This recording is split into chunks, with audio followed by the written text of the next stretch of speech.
இப்போதும் எப்போதும் எல்லாவற்றிற்காகவும் தந்தையாம் கடவுளுக்கு துதி பலி செலுத்திடுவோம்.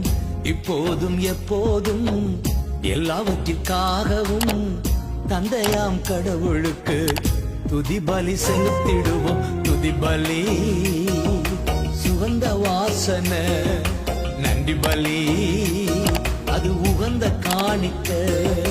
துதி பலி அது சுகந்த வாசனை, நன்றி பலி